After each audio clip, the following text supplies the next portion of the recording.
Hi there, I'm Dean Heskin, President and CEO of Swiss American Trading. You are tuned into our podcast, The Secret War on Cash. And it's no secret there is a war on our cash right now. It goes by the name of tariff. We have a tariff war going on. And it looks like that's gaining momentum and heating up more and more by the day.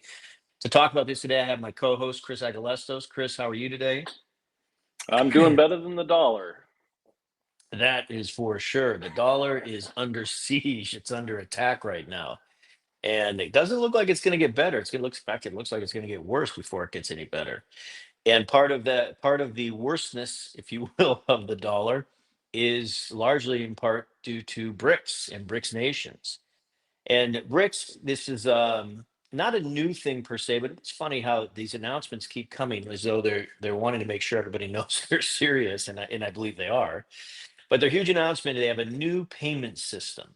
And for those of you tuning in, if you're not aware, there's been a international payment system referred to as SWIFT that everybody's been using, but now BRICS is coming out with their own payment system, and we'll get right into it. Chris, tell us what is this payment system that BRICS is presenting, and what's the difference, or is there a difference from what we've been using? Well, a couple of things. One, because it doesn't use the SWIFT system, they don't have to follow any of SWIFT's rules. And so, if NATO nations come out and say that, we want to seize assets of China or not allow China to move assets through our SWIFT system, um, then those countries are kind of stuck. And this happened with Russia and Ukraine. I think that's one of the main pushes, or one of the main reasons for the push away from the dollar with BRICS the last several years. And so it gives them independence, and they will not need to have any reliance on the U.S. dollar. I mean, they've outright said that the U.S. dollar will not be involved in this new system in any form. And And let me so it's, interrupt you for one thing yeah. on that, Chris, which is really interesting to me, is that it seems more and more that as BRICS, the alliance known as BRICS, as they are, let's say they're selling this concept to other nations. Okay. Hmm. One of the main selling points is, hey, you don't have to deal with the dollar anymore. I mean, that is Yeah. like literally one of the huge hooks that they use. And it just speaks to the fact that, for whatever reason, I'm sure every country has their own reason behind it, but Hmm. it's crazy to me. That is one of the main things that is kind of driving this engine. Yeah.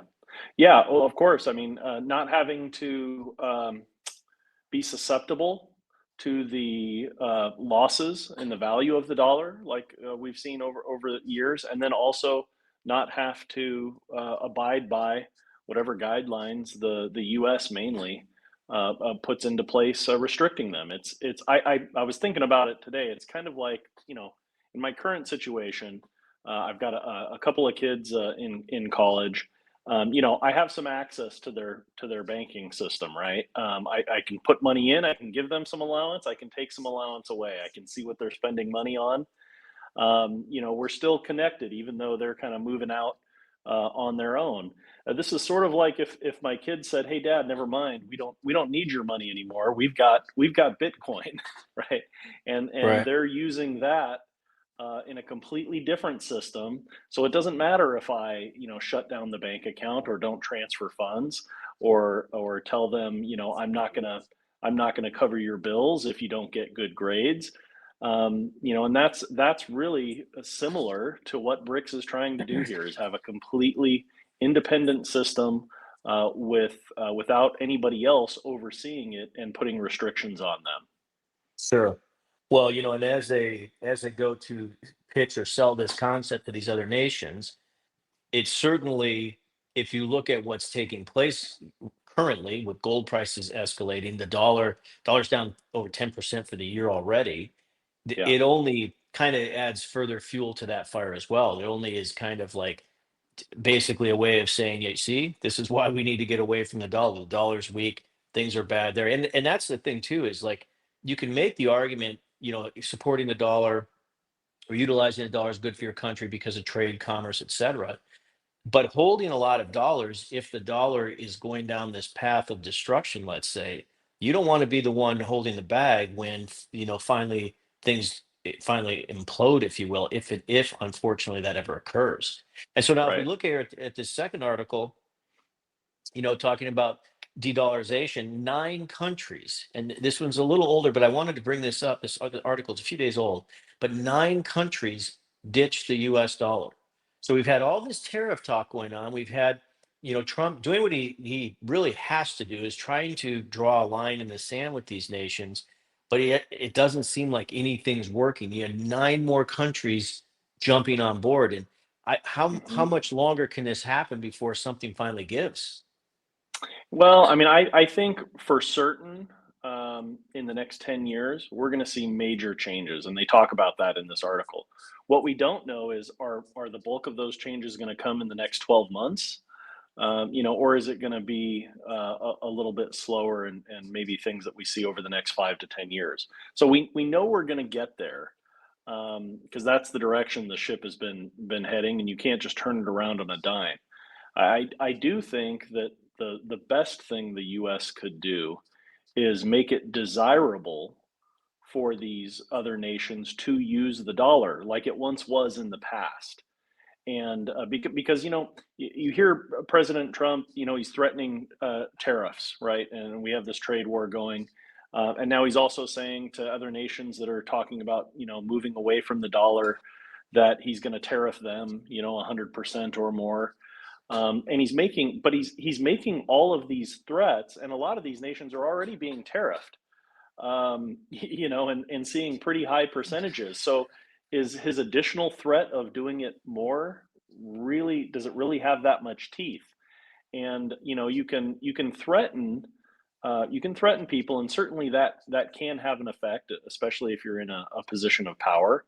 But I think it's a lot easier to get them to go with the flow and come along with you, if you give them some incentive to do so. And I think if we did a better job of managing the dollar, we would see more results there, and less nations, I should say, wanting their own monetary sovereignty, and to flee the dollar dominated system. I mean, they're already talking about some of the countries that they mentioned in here. Most of them are tied to BRICS, one way or another, and they're already talking about doing about 85% of their cross-border transactions with their own local currencies.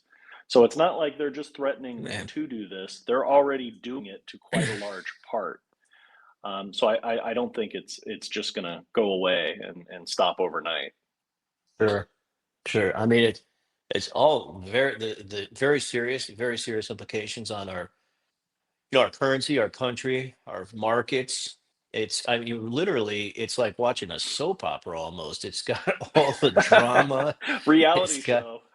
a reality show, something to that effect. Yeah, I mean, it's really like you couldn't even like script this better, like in terms of like, you know, all the deviousness and deception, because they're denying they're going to do something and then they're actually doing it. All again, the threats and just the implications of it. It's got all the drama and then some. So, well, For thank you for that, sure. Chris, and for those of you tuning in.